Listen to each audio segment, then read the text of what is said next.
Please be seated. Veuillez vous asseoir.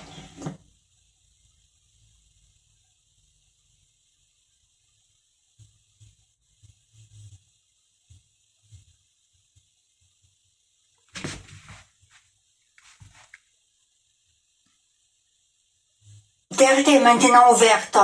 Je souhaite... Good morning. I would like to welcome everyone inside and outside of the courtroom. Now, before we start with today's initial appearance, I would like to remind you that the Chamber has authorised video recordings and the taking of photographs. Please go ahead.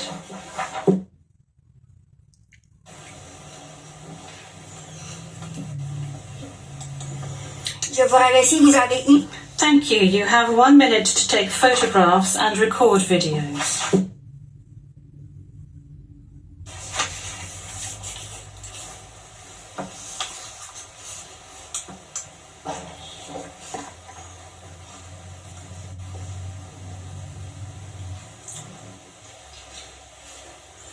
Merci beaucoup. Thank you very much. Court officer, could you please call the case? Thank you, Madam President. Your Honours. The situation in the Republic of the Philippines case, the prosecutor versus Mr. Rodrigo Roa Duterte, case number ICC 0121-0125. And we are in open session. Merci beaucoup. Thank you very much. I will now ask the parties to introduce themselves, starting with the Office of the Prosecutor. Please pause before speaking and speak slowly to allow the interpreters to interpret appropriately.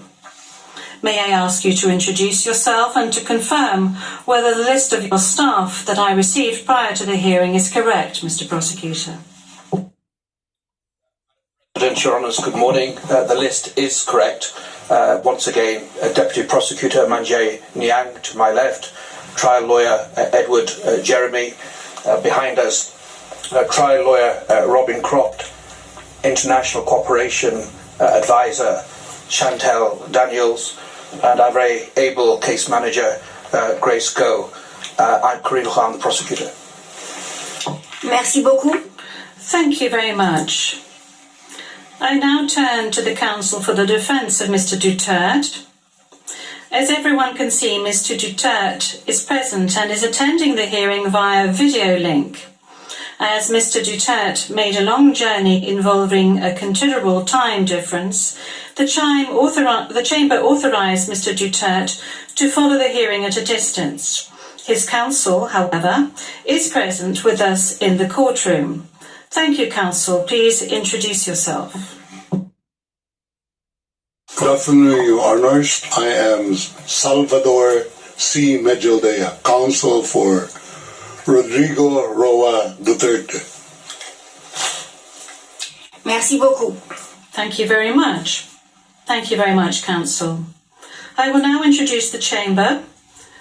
By my side, we have the Judge Reine Adelaide Sophie Alapine Gansu, the Vice President of the Court, and Judge Maria del Socorres Flores Liera. I am the presiding judge of the Pretrial Chamber 1 of the Court, and my name is Julia Antonella Mortoc. Now, I would like to speak to you, Mr. Duterte. I'm speaking French, but you are receiving interpretation of what I'm saying in English. I understand that you are at ease in the English language and that the interview yesterday at the detention centre was conducted in English and that you did not deem it necessary to request interpretation into any other language during this interview. This said, I would like firstly to confirm your identity. Could you provide us with your full names, please? I am Rodrigo Roa Duterte.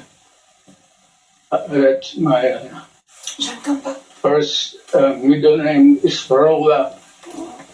The surname is Duterte.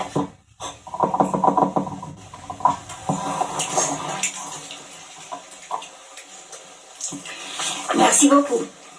Thank you very much. What is your date of birth? Again,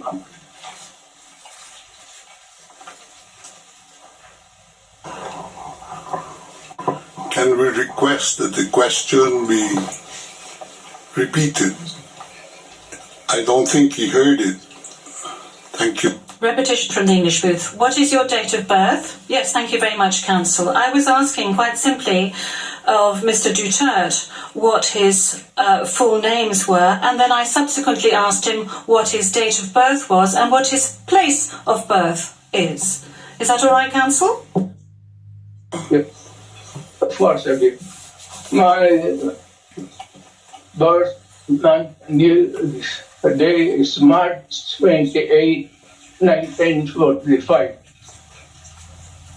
I was born in the province of Leyte in the Philippines.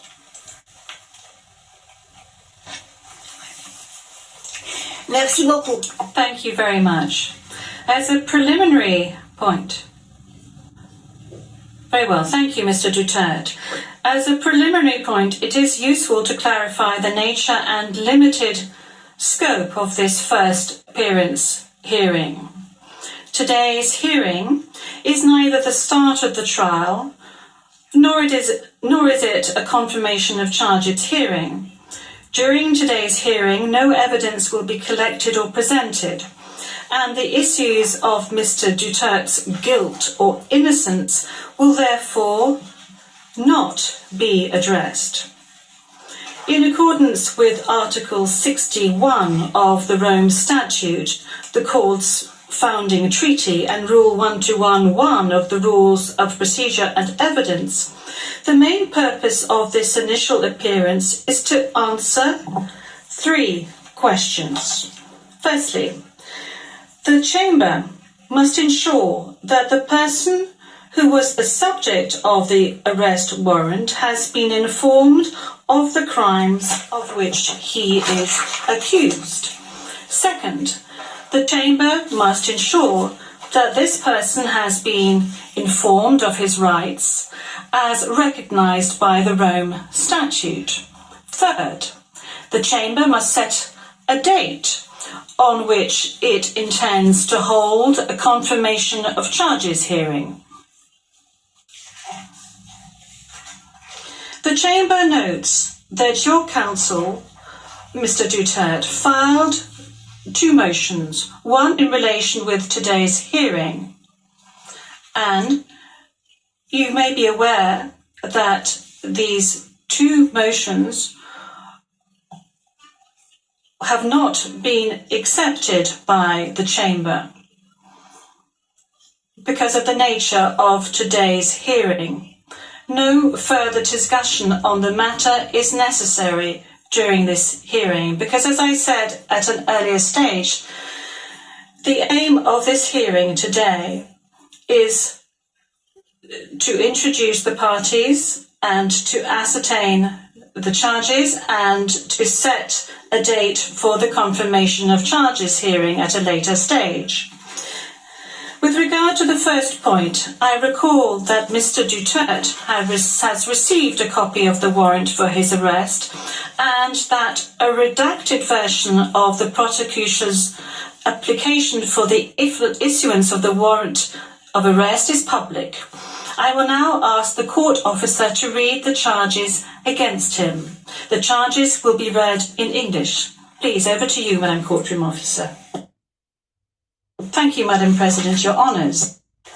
On 7 March 2025, Pre-Trial Chamber 1 concluded that there were reasonable grounds to believe that Mr. Duterte is criminally responsible pursuant to Article 25(3)(a) of the Rome Statute as an alleged indirect co-perpetrator for the crime against humanity of murder pursuant to Article 7(1)(a) of the statute as follows.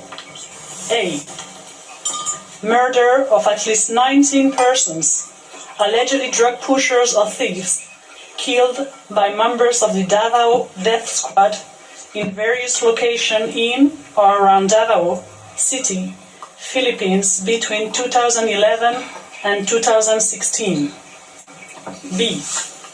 Murder of at least 24 persons, allegedly criminals, such as drug pushers or thieves or drug users, killed by or under the supervision of members of the Philippines law enforcement, sometimes with the assistance of persons who were not part of the police, at various locations in the Philippines between 2016 and 2019.